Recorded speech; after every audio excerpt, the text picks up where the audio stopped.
Quero chamar então o pastor Glauco. Ele é pastor da Igreja Batista Moriá e também é professor da Faculdade de Direito da Universidade Federal do Ceará. Então é um prazer ter o senhor aqui, pastor. Muito obrigado.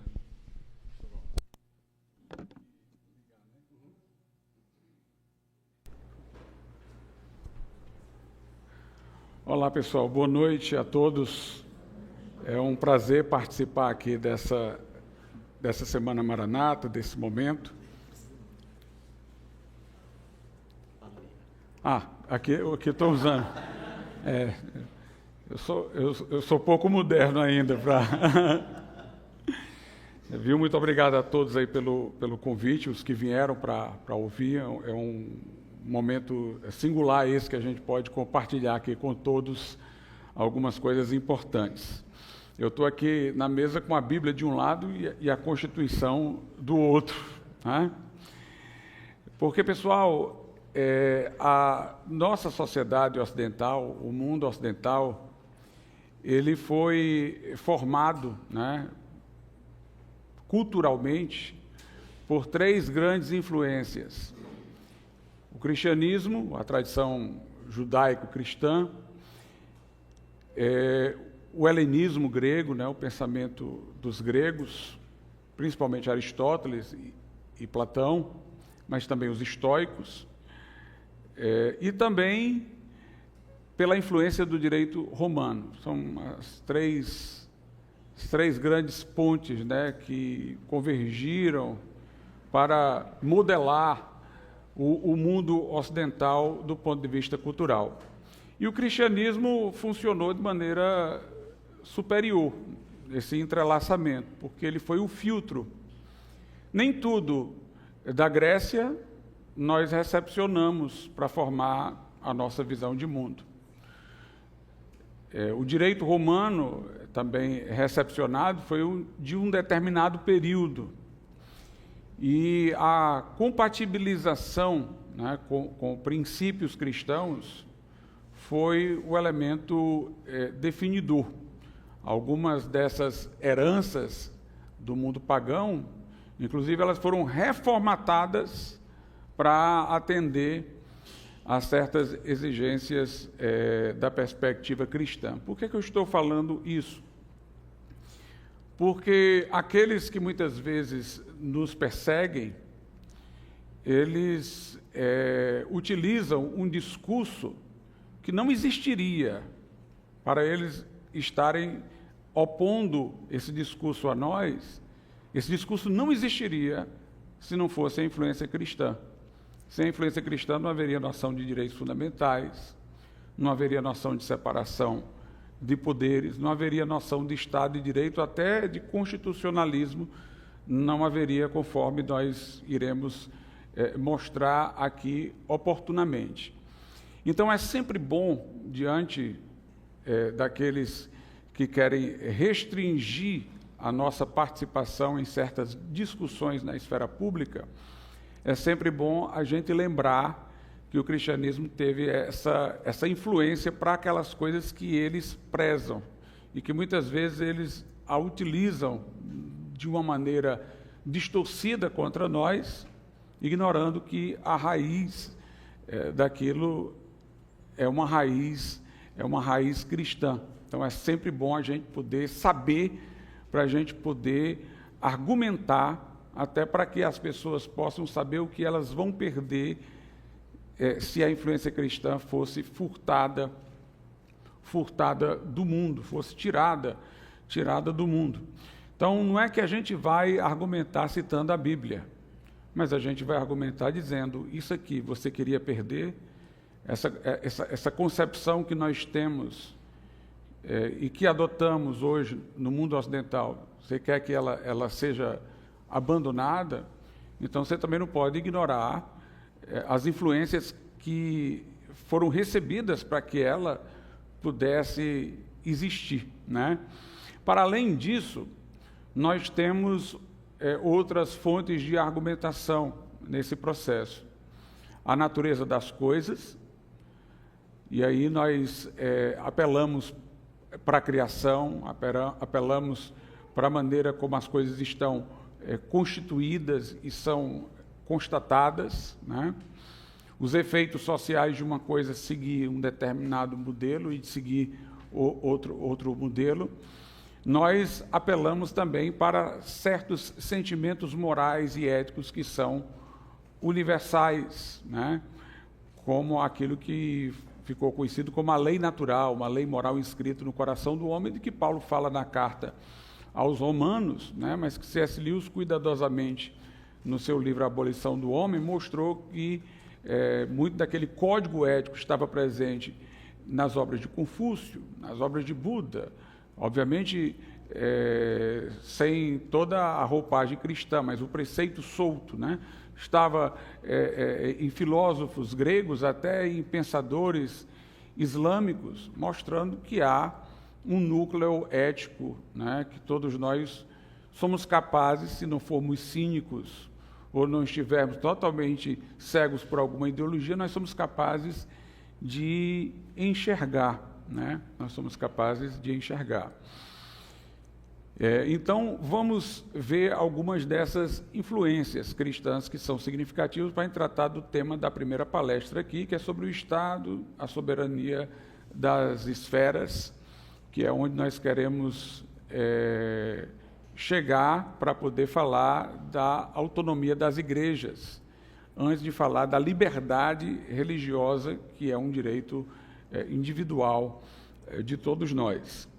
Se nós lermos a Bíblia, nós perceberemos que antes de qualquer constituição de Estado, houve uma entidade que foi formada primeiramente, a família, né?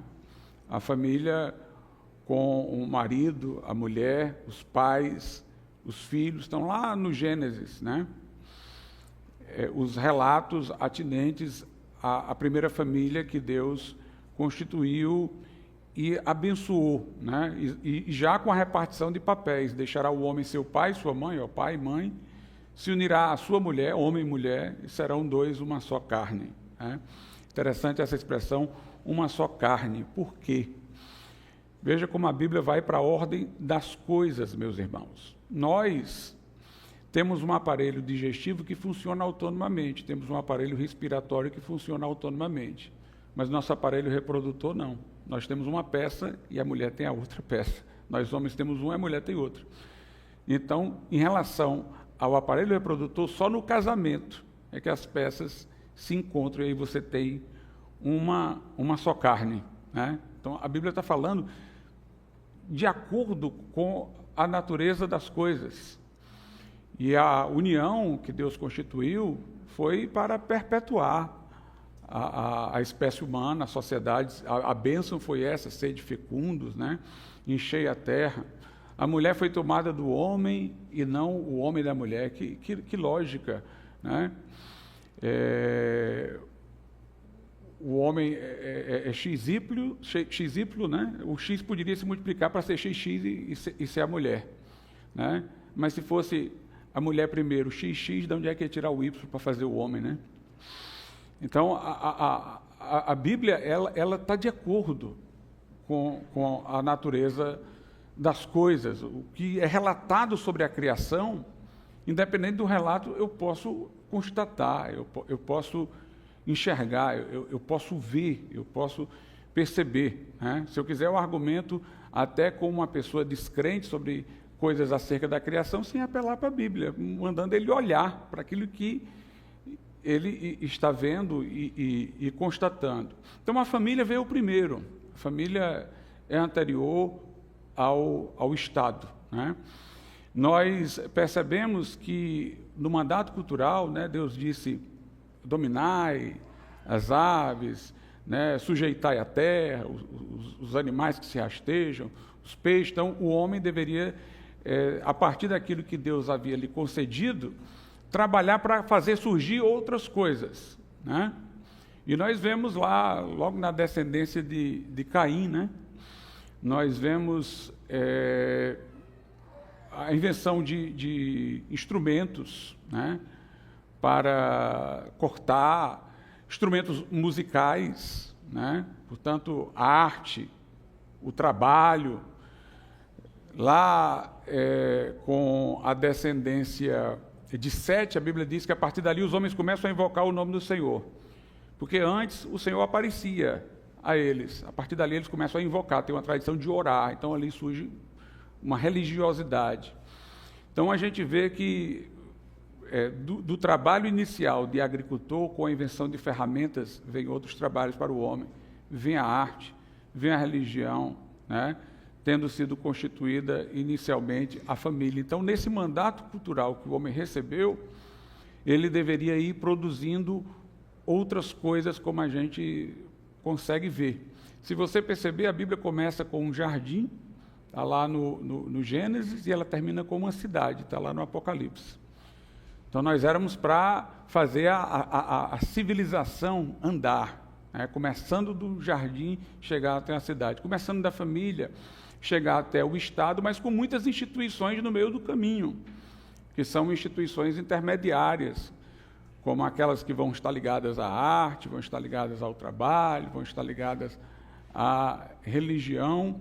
Isso daí é que estabelece a doutrina que Herman Doivert, que era um jurista, filósofo e evangélico como nós, lá da Holanda, foi o que deu continuidade ao trabalho de Kuyper, chamou de soberania das esferas, né? A soberania das esferas. Então, tem essas várias esferas: o trabalho, os negócios, a família, a religião, e tem o Estado também. Várias esferas autônomas que o homem iria fazer aparecer, né? Essa é a diferença entre a natureza física e o ser humano, que não está totalmente submerso no elemento físico, né, mas que é dotado de um espírito, uma alma, que tem esse potencial criativo. É que, na natureza, as coisas, sem uma vontade, mas por sua própria força intrínseca, elas caminham da indiferenciação para a diferenciação. Você tem, por exemplo, uma semente. Se tiver um pouquinho d'água aqui, pessoal, agradeço. Você tem, por exemplo, uma semente. A semente é indiferenciada. Aí dali vai sair uma árvore. Aí na árvore vai ter um conjunto de diferenciações. As folhas, os frutos, o caule, os galhos, né? Se a gente olhar, por exemplo, um óvulo fecundado, naquele óvulo fecundado ali, o embrião, você tem todos os órgãos no estado potencial, mas em estado indiferenciado. Aí, pelo processo de diferenciação celular, vai começar ali a formar os diversos órgãos do corpo. Então, isso está na natureza das coisas, haver um percurso que vai do indiferenciado para o diferenciado. Sendo que na sociedade humana, como o homem foi livre, Deus tornou o homem participante desse processo. Ou seja, eu estou lhe colocando num jardim aqui, mas você vai promover as diferenciações, que termina, como está lá no Apocalipse, numa cidade, termina numa organização mais ampla, como uma organização política.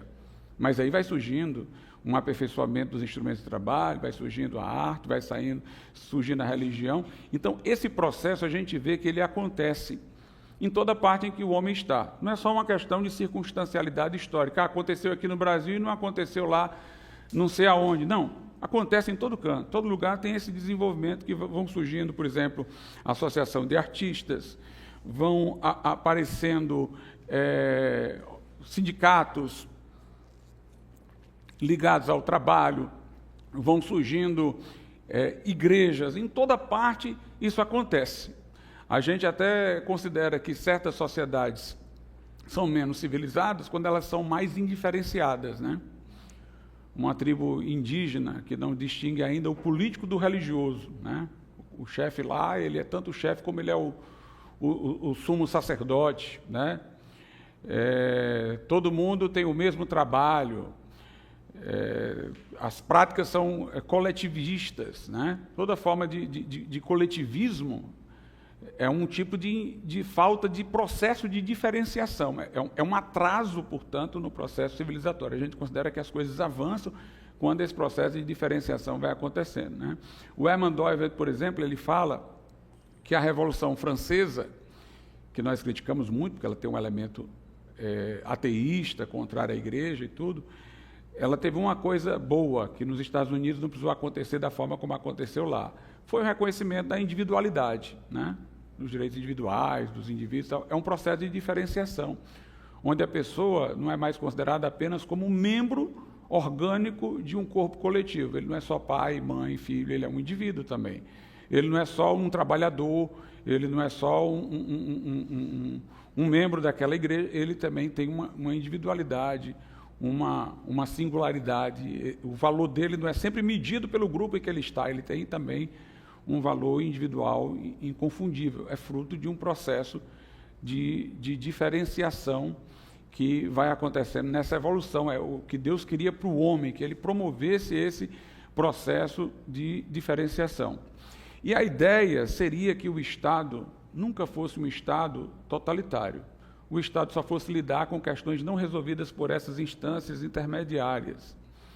Então, por exemplo, o que a família não resolveu, o Estado pode resolver, se for uma questão familiar. Por exemplo, o pai é que deve educar os filhos, mas o pai, por exemplo, é um marginal, que ele está abusando dos filhos, ele está maltratando os filhos, aí o Estado pode intervir para corrigir. Né? Mas se ele estiver fazendo, dentro da lógica da própria família, o que ele deve fazer como pai, o Estado tem que ausentar-se e não reivindicar nenhum direito sobre ele, de interferir no que ele está fazendo. Da mesma forma, o trabalho, as associações, o Estado não deve interferir. Ele deve, pelo contrário, garantir que essas diversas esferas, cada uma soberana, cada uma autônoma, elas convivam, né, numa integração. O Estado cuida do que a gente chama de bem comum.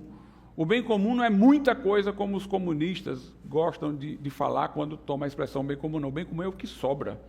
Tem o bem da família, a família que trata. Tem o bem da igreja, a igreja que trata. Tem o bem disso aqui. Aí o bem comum é aquilo que sobra.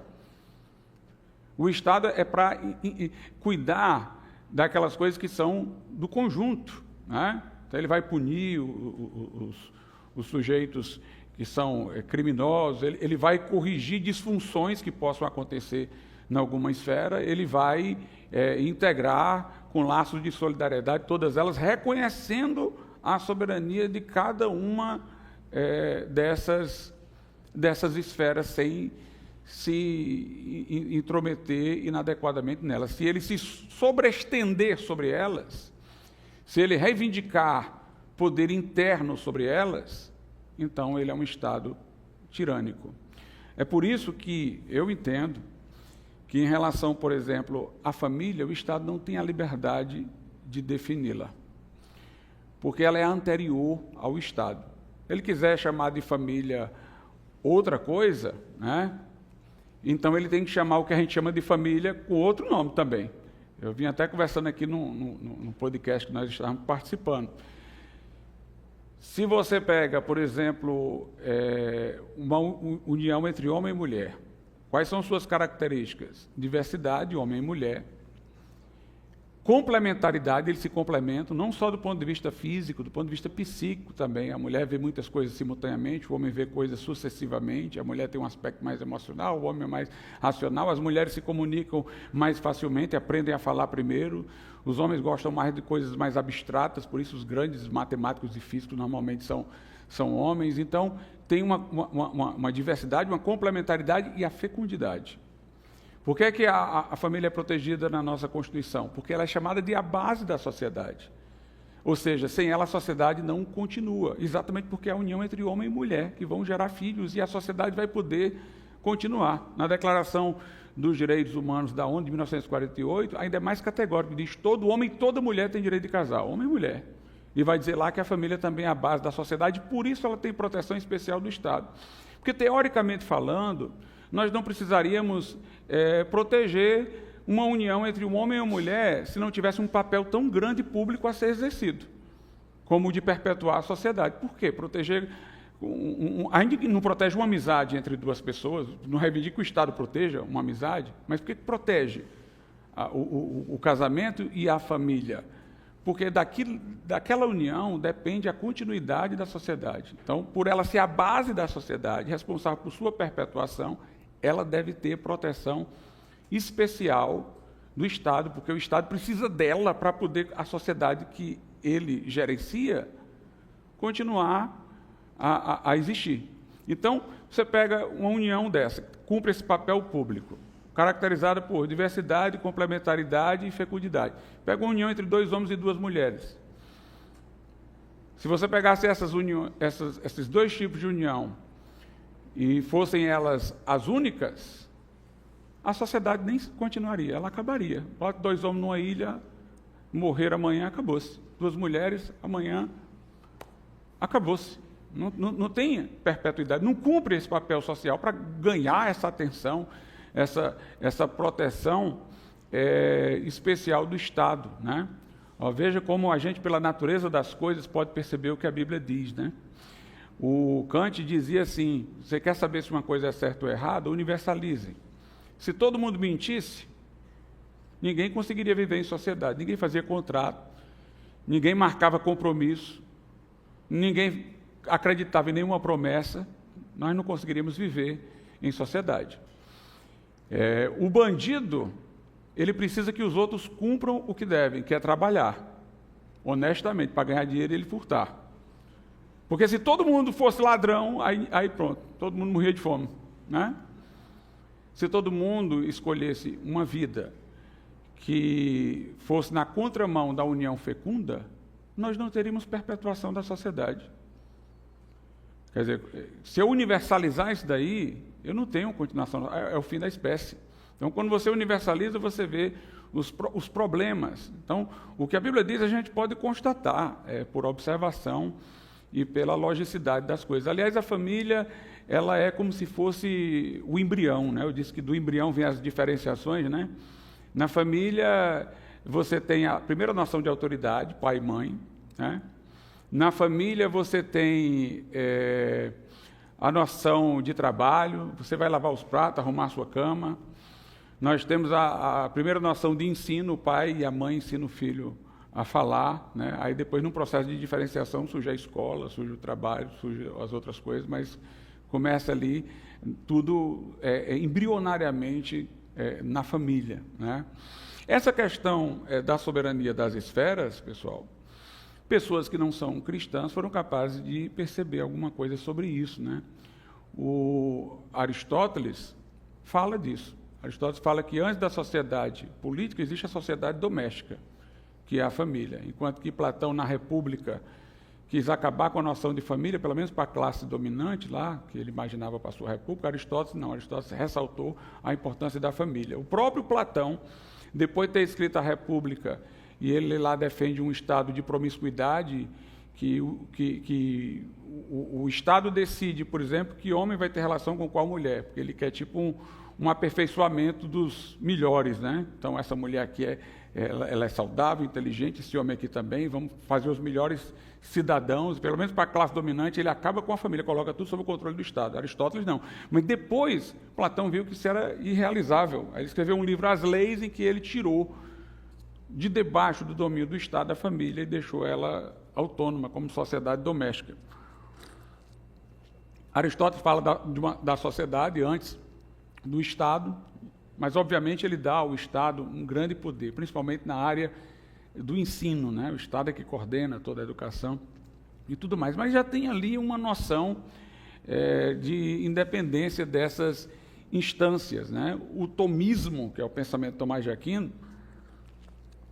vai melhorar Aristóteles quanto a isso, porque vai falar exatamente dessas instâncias intermediárias de uma forma semelhante à que eu falei aqui. Aquilo que não é resolvido pela família é resolvido pelo Estado. Se tem as associações, elas vêm primeiro, depois é que o Estado vem. Ele chamou isso de princípio da subsidiariedade.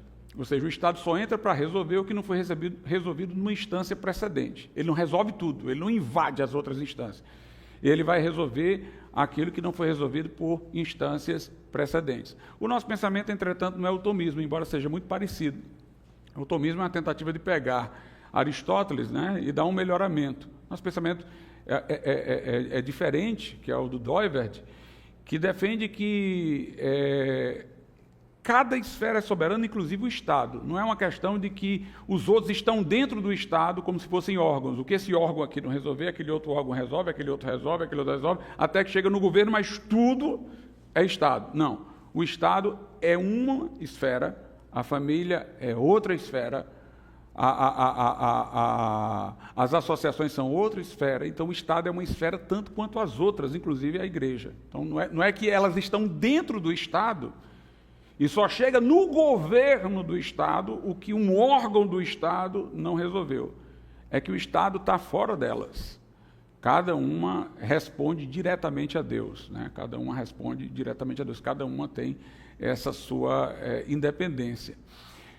Mas vejam, o Montesquieu, que foi o filósofo conhecido por defender a separação de poderes, falou da importância dessas instâncias intermediárias.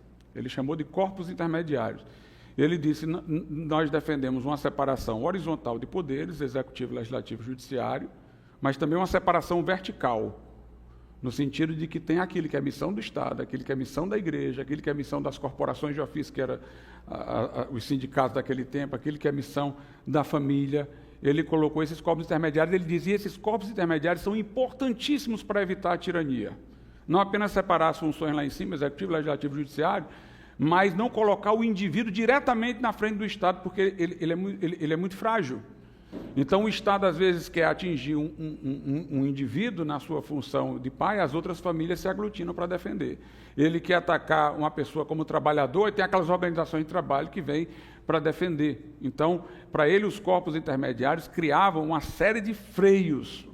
Para o Estado chegar até o indivíduo, ele tem que esmagar todas essas pontes no meio do caminho, né?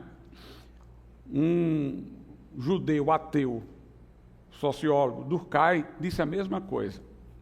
Durkheim dizia que essas instituições, instâncias intermediárias, eram necessárias para conter a força do Estado, para que ele não esmagasse a individualidade das pessoas. Vejam, pessoas não cristãs, mas é uma herança, em última instância, cristã, mas que outras pessoas, por outros modos de raciocinar, também constataram. O Tocqueville foi fazer uma pesquisa nos Estados Unidos, ele escreveu o livro A Democracia na América, ele foi ver por que a democracia dava certo na América e, por exemplo, não dava certo na França. A França teve restauração da monarquia, os ideais da Revolução Francesa se consolidaram com a força de Napoleão Bonaparte, que era um imperador. Eles tiraram um rei para ganhar um imperador, né? Era idas e vindas, aquela instabilidade toda. Eu quero ver por que nos Estados Unidos tem uma constância. Entre as coisas que ele colocou a fé. Ele dizia, assegura-se muita liberdade nos Estados Unidos, mas não leva à libertinagem porque o povo tem uma moralidade, que ele atribuiu à influência puritana, à influência cristã, à influência evangélica, né? Como Max Weber também o fez, num raciocínio para outro campo, que era o econômico. E ele dizia, e por causa das associações. Enquanto que na França tem um Estado lá e o indivíduo cá, o pensamento de Rousseau era de que todas essas associações no meio do caminho eram ruins, porque elas não tinham preocupação com o interesse público, só do interesse dos seus representados. Aí ele disse, tem que acabar, só existe a representação do todo. Aí o Estado ficava extremamente forte diante dos indivíduos. Então ele falou que a carência dessas associações que gerava também instabilidade na França. O americano tinha essas associações que resolviam muitos problemas. O Max Weber diz lá no seu livro que a pessoa, por exemplo, ia emprestar dinheiro a alguém, aí ele ia lá na igreja e perguntava para o pastor, como é que é esse membro da igreja? Ele é pagador? Aí ele disse, é um bom pagador. Aí ele emprestava, não pagava. Quer dizer, a coisa, em vez de funcionar pela força só de uma preocupação bancária, funcionava por essas associações que davam credibilidade às pessoas, pela maneira como elas estavam dentro delas.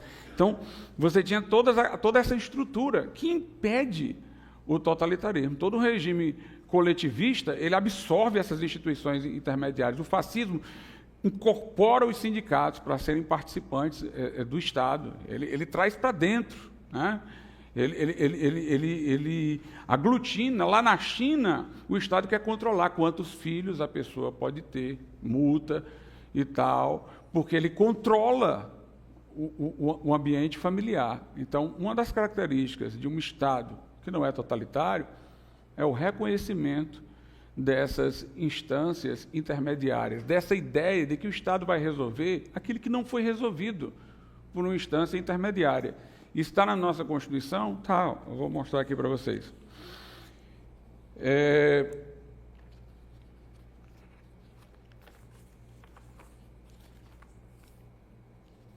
Na parte aqui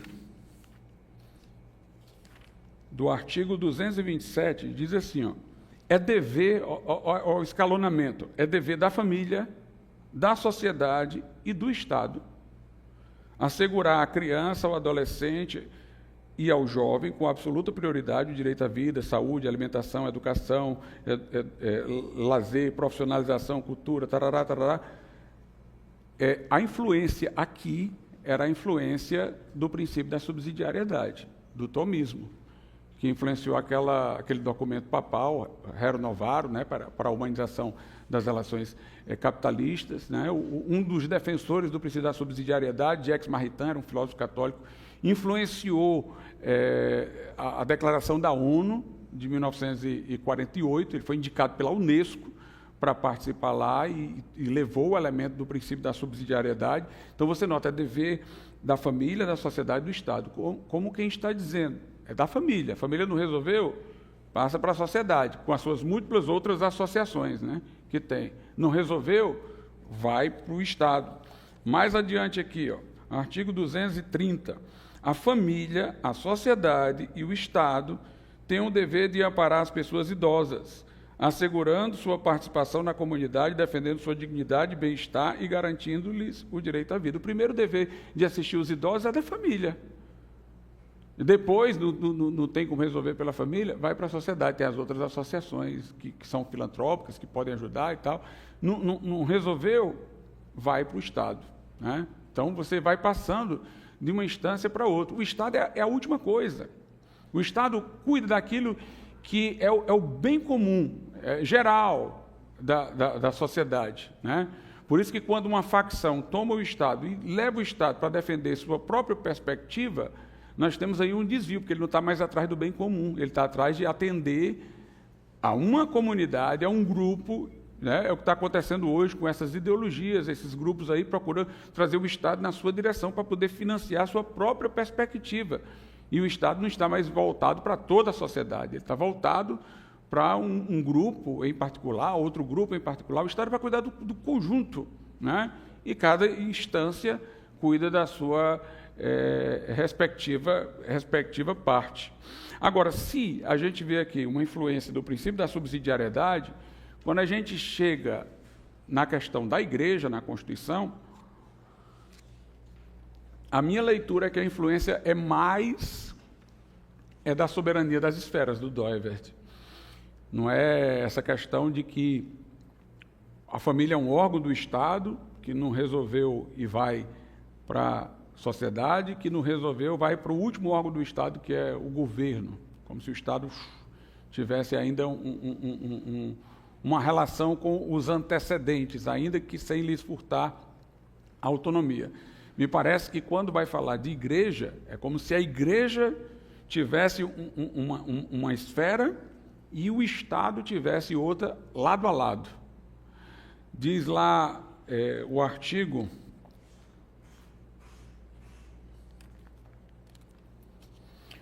19 da Constituição. É vedado à União, aos Estados, ao Distrito Federal e aos municípios estabelecer cultos religiosos ou igrejas, subvencioná-los, embaraçar-lhes o funcionamento ou manter com eles ou seus representantes relações de dependência ou aliança. Quando fala que o Estado não pode manter com a igreja relações de dependência ou aliança, não parece que a igreja está dentro da esfera do Estado, não. Está em paralelo, né? O Estado não pode subvencionar a igreja, ou seja, financiar uma igreja, e o Estado também não pode embaraçar o funcionamento da igreja. ele não pode ter relações de dependência ou de aliança com a igreja, ressalvada na forma da lei a colaboração no interesse público. Então, dá a entender que tem um interesse público que pode convergir igreja e Estado, sempre dando a entender que a igreja está em paralelo com o Estado. Ela não está numa relação aqui de escadinha, não, ela está do lado, ela pode colaborar. O meu amigo Tiago Vieira, da Associação, como é que é o nome? Instituto, né, Brasileiro de Direito e Religião, ele chama isso de laicidade colaborativa, né? Nosso Estado laico, que não é laicista, admite uma possibilidade de colaboração no interesse público. Então, não pode ter aliança, não pode ter dependência, o Estado não pode financiar, mas também não pode embaraçar, e elas podem colaborar, as duas instituições, como se estivessem lado a lado, por uma razão de interesse público, né? O Kuyper, Abraham Kuyper, ele diz até isso, ele diz assim, em todas as grandes crises, guerras, as pandemias, né, em todas as situações de grande sofrimento, né, no passado, os estados ainda não tão laicizados no sentido negativo como hoje, pediam a colaboração da igreja. A igreja socorria os feridos, a igreja intercedia para que uma grande pandemia não se perpetuasse. Nós vemos que durante a última pandemia que tivemos, a igreja não foi chamada a colaborar com o interesse público, a igreja foi perseguida. Note que a Bíblia não diz que um restaurante pode colaborar com o interesse público, uma livraria pode colaborar com o interesse público, é a igreja que pode. Então, a nossa Constituição reconhece que a igreja tem um papel relacionado a uma coisa maior do que outras instituições. É uma influência cristã que reside aqui, né? Embora isso possa valer para todas as religiões. Nós não somos só corpo, nós temos também uma alma, um espírito. Nós não vivemos só no nível dos instintos, buscando a sobrevivência, nós buscamos sentido para a nossa existência. E a igreja oferece esse sentido. Por isso que essa mesma Constituição garante a capelania militar e hospitalar. Possibilidade de uma pessoa que está em guerra ter um pastor que vai lá só para passar perigo de vida. E ajudar os outros, né? Naturalmente. Ele está lá em função dos outros. Para ele está lá podendo morrer, mas ele está lá para socorrer. Por quê? Porque as pessoas que estão numa guerra e que vão morrer num campo de batalha, elas querem encontrar algum sentido para as suas vidas. O homem não é só um pedaço de carne, ele tem uma alma, ele quer saber por que eu estou aqui expondo a minha vida, né? Uma pessoa que está morrendo no hospital precisa ter ali algum acompanhamento espiritual para prepará-lo para aquele momento de transição, quando ele vai para outra vida, para ele poder ter a vida dele ter sentido. Por isso que um pastor, um padre, né, podem estar lá. A Constituição prevê a presença de um capelão em situações extremas. Fala da possibilidade da igreja colaborar com o Estado em interesse público, né? Interesse público. E note o que diz aqui, que o Estado, né, não pode embaraçar o funcionamento da igreja. Pessoal, o que eu vou dizer aqui é o jurídico fonte disso daqui. Não quer dizer que seja o que o nosso Supremo Tribunal Federal entende. Nós estamos vivendo num tempo aqui que o direito está indo pelo ralo. Só para vocês terem uma ideia, saiu uma notícia essa semana aí, que estão falando agora em união estável virtual. A pessoa que nunca se relacionou com uma mulher, um homem, presencialmente, mas virtual, para considerar uma união estável. Isso não faz o menor sentido, né? Um colega meu disse: professor, isso aí é uma contradição de dois adjetivos. Como é que pode ser estável e virtual? Né? Tem gente que fala aí de direito dos animais. Onde é que está isso na nossa Constituição? Onde é que está isso no nosso ordenamento jurídico? O ordenamento jurídico protege os animais. Sempre protegeu, sempre teve leis protetoras dos animais. Mas se protege o animal por causa da sensibilidade dos seres humanos. Na verdade, não é que o animal tem direito, é que o ser humano tem direito a que um animal não seja maltratado, porque isso fere a sensibilidade dele. Tanto que nós escolhemos quais são os animais que podem ser feridos ou não. A gente não quer maltrato a um gato, mas a gente aceita matar um rato. A gente não aceita fazer certas coisas com um cachorro, mas a gente mata uma barata, uma cobra. Então, são os animais determinados que a nossa sensibilidade cultural não quer que sejam maltratados, que são protegidos em face de um direito do homem a que eles sejam protegidos, porque aquele ali ofende, né? Lá na Índia, vai matar uma vaca, né? Mas por quê? A vaca tem direito? Não é porque a religião deles classificou a vaca daquela maneira, né? Mas aí, hoje, as pessoas vão colocando suas ideologias. Nossa Constituição não fala em gênero, ela fala em sexo. Não haverá discriminação por sexo. Ela desconhece esse conceito de gênero, só conhece o sexo biológico. Hoje em dia, não somente eles acrescentaram o conceito de gênero, como eles não querem que você fale no conceito de sexo, que é constitucional. Então, a gente está vivendo numa situação totalmente anômala, né? Mas aqui está dito que não pode embaraçar o funcionamento das igrejas. E quando um assunto aparece na Constituição, pessoal, um assunto que não precisava aparecer, né? Dizem que a Constituição deveria conter só a organização do Estado, distribuição de suas funções entre os órgãos de que ele se compõe e a Declaração de Direitos. Quando a Constituição traz outros temas, por exemplo, questões de direito do trabalho, questões de família, questões sobre igreja, é porque ela quer criar o que a gente chama de garantia institucional. O que é uma garantia institucional? É uma coisa que você reforça na Constituição para o legislador não mexer. Por exemplo, lá na primeira emenda dos Estados Unidos tem garantia institucional, diz que o Congresso não pode legislar sobre liberdade de expressão, a fins restritivos, não pode. Não pode violar o direito de petição, que é o direito de pedir resposta ao Estado, não pode violar a liberdade religiosa. É quando você coloca alguma coisa no texto para que o legislador que está abaixo da Constituição não possa alterar.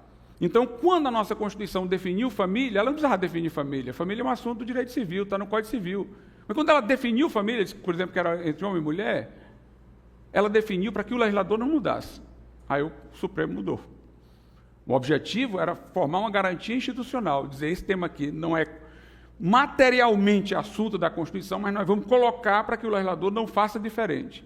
Inclusive, quando foram fazer o artigo relativo à família na Constituição, os constituintes debateram se eles iam aceitar a união estável entre pessoas do mesmo sexo. E o debate terminou com a conclusão, nós não vamos aceitar, então vamos colocar aqui para poder garantir que isso não aconteça.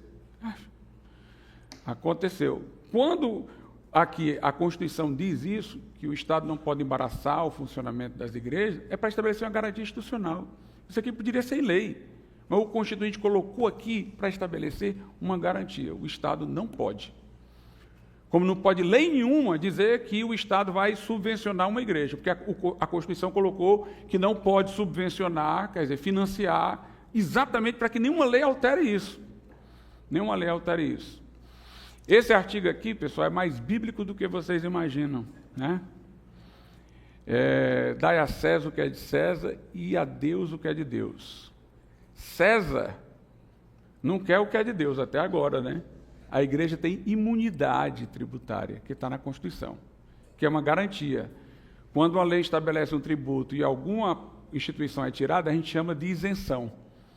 Mas quando o tributo nem pode ser cobrado de forma nenhuma previamente, aí é imunidade, está na Constituição. Nós temos uma imunidade tributária. O Estado não pega o que é de César, mas também o Estado não pode subvencionar. Né? O César não pega o que é de Deus, desculpe, e Deus não pega o que é de César. Nós não vamos tirar do Estado, não precisamos de César, e nem o César vai tirar da igreja. É uma influência cristã, né, nisso daqui, que nós temos. Então, a gente vê como a nossa Constituição levou como um assunto importante a questão religiosa. Por exemplo,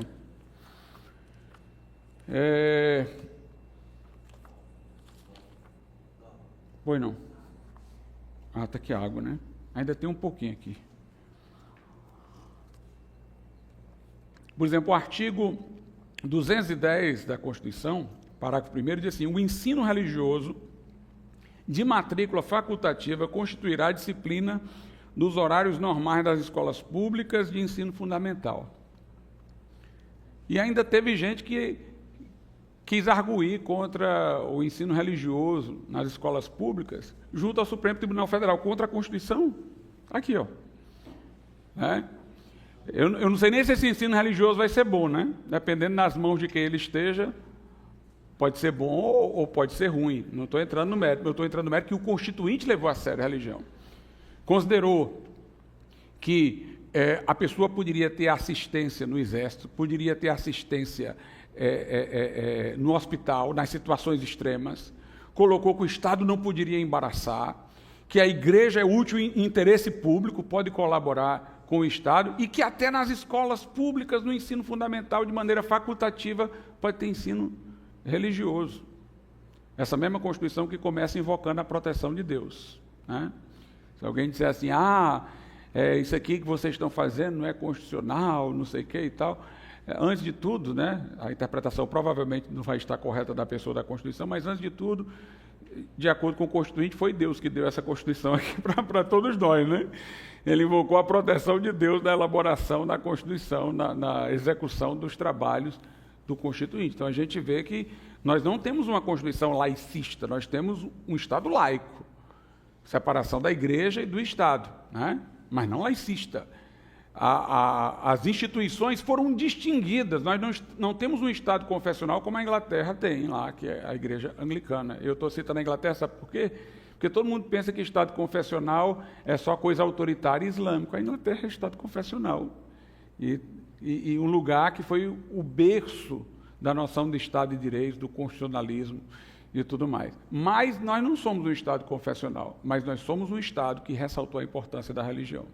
A Constituição ressalta a importância do elemento religioso para a sociedade, né, em que nós vivemos, né? Para a gente ver, por exemplo, questões da soberania das esferas, aqui no artigo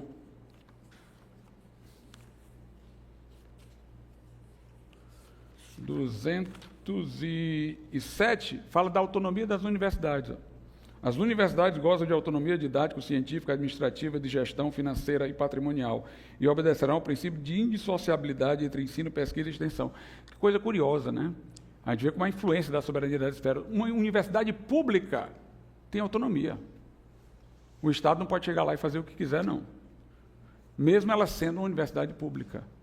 Então, é um reconhecimento de que essas instâncias intermediárias devem ter sua autonomia. Elas são soberanas em sua própria esfera. E cada uma tem a sua própria lógica, né? É o que o Hermann Doivre dizia.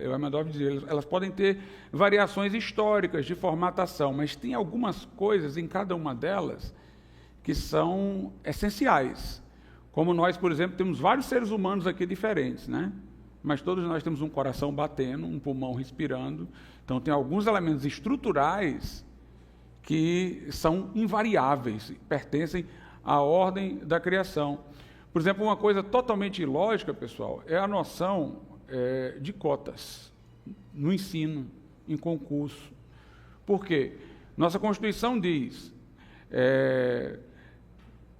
cargos, empregos e funções públicas são acessíveis a todos nos limites da lei. É o chamado princípio da acessibilidade a cargos, empregos e funções públicas. Esse princípio da acessibilidade na nossa Constituição está redigido de forma incompleta. Ele vem da Revolução Francesa. Lá diz, nos limites de suas competências e talentos. É a ideia de que os cargos, empregos e funções públicas, todos podem entrar aprovando seus talentos e competências, porque nós vamos querer, o cara que ocupa o serviço público, o melhor. Eu não quero saber de cota para médico, eu quero o melhor médico. O melhor médico vai cuidar do pobre, inclusive, também, né?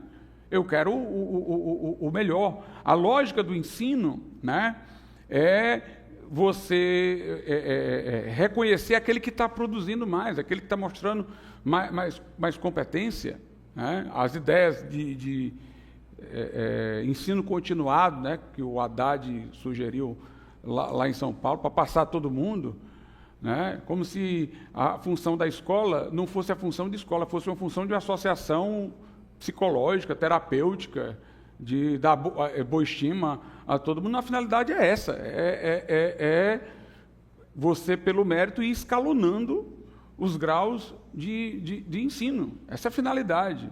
Então, o elemento caritativo, compensatório, você pode fazer? Pode, mas sem violar as regras de cada esfera, né?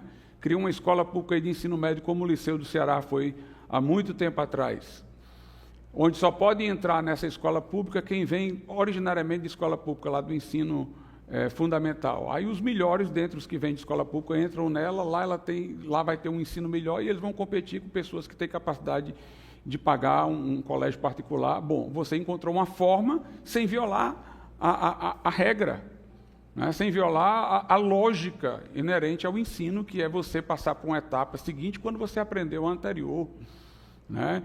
De que você vai selecionar para alguma função pública os melhores. Então, cada uma tem a sua própria lógica, a família tem a sua própria lógica, cada esfera tem, assim, a sua própria lógica interna, a universidade tem a sua lógica interna, e por isso que o Estado não pode se intrometer nessa lógica interna. Só nas disfunções é que ele pode aparecer corretivamente em nome do bem comum, né? Então, nós temos aqui a importância dessa soberania das esferas, que é um elemento imprescindível para um Estado democrático de direito, para um Estado de direito, para preservar, né? Nós temos alguns precedentes bíblicos também, né? Nós percebemos, por exemplo, que Uzias, lembra do rei Uzias? Ele foi muito usado por Deus, ganhou muitas batalhas, fortificou lá a cidade, mas chegou um tempo que ele disse, sabe de uma coisa, Deus está me abençoando tanto que eu quero ir ao templo aqui e oferecer incenso, eu quero queimar incenso a Deus, né? E aí, quando ele foi lá para queimar incenso, os sacerdotes valentes fizeram um paredão, disse, não, você não tem competência não. Quer dizer, mesmo em Israel havia a distinção, né? Das funções. Você fica aqui, mas não entra não. Aí ele quis desafiar os sacerdotes e a lepra apareceu aqui na sua testa, e ele recuou, e no final terminou a vida, foi segregado, né? Foi recolhido. Quis demais, ficou com menos, né? A ideia de uma separação de funções. E é interessante que Isaías, ele entra no templo, né, no ano da morte do rei Uzias, provavelmente estava muito triste, ansioso, o que é que viria a acontecer, um rei que serviu a Deus, mas que não agiu bem, o que é que vem agora? Ele entra lá no templo, aí ele vê o Senhor no alto e sublime trono. Aí a roupa que é descrita de Jesus é de um sacerdote no trono. Jesus é o que é sacerdote e rei, né? Que era o que Uzias queria ser, né? Lá em Zacarias, a Bíblia fala também alguma coisa nesse sentido de Jesus como sacerdote e rei. Nós somos por participação em Cristo, sacerdote e rei de uma maneira espiritual, né? Mas Jesus é que o é por excelência, né? Lá em Zacarias, deixa eu ver aqui, capítulo 6, versículo 12 e 13, versículos 12 e 13, e fala-lhe, dizendo, assim fala e diz o Senhor dos Exércitos, eis aqui o homem cujo nome é Renovo, ele brotará do seu lugar e edificará o templo do Senhor, ele mesmo edificará o templo do Senhor e levará a glória, e assentar-se-á e dominará no seu trono, e será sacerdote no seu trono, e conselho de paz haverá entre ambos. Quer dizer, Jesus é sacerdote e rei, né? O antecedente disso é só Melquisedeque, que foi a sua prefiguração. Mas a gente nota que esses poderes, Deus não quis que fossem concentrados, o religioso e o político, nos homens. Em Cristo eles estão juntos, né? Mas nos homens eles foram desassociados. Vocês sabiam que esse foi o mesmo raciocínio para adotar a separação de poderes, pessoal? Olha o que a Bíblia diz aí em Isaías. Ó. Isaías, capítulo de número 33, versículo 22. Diz assim, porque o Senhor é o nosso juiz, é o judiciário. O Senhor é o nosso legislador, é o legislativo. O Senhor é o nosso rei, ele nos salvará. Deus tem a concentração dos 3 poderes, o de legislar, o de julgar e o de reinar. Mas Deus é bom. Nós somos maus, nós somos pecadores, e o poder absoluto corrompe absolutamente. Então você não poderia nivelar o homem a Deus. Então, nos homens que são corruptíveis, separa. Um fica com o executivo, o outro fica com o legislativo, o outro fica com o judiciário. Jesus é o sacerdote que senta no trono, mas aqui entre nós não. O político aqui e tal, separadamente, né? O que em Deus se junta, porque Deus é incorruptível, nos homens corruptíveis tem que se separar para se equilibrar, senão vai haver uma sobreextensão de poderes inadequadamente, né? Então, nós podemos ver aqui que há uma grande influência da Bíblia, né, na construção dessa ideia de soberania das esferas, reconhecida na área tomista pelo princípio da subsidiariedade e que tem muita influência na nossa Constituição e na Declaração de Direitos da ONU de 1948. Estou no finalmente aqui, pronto.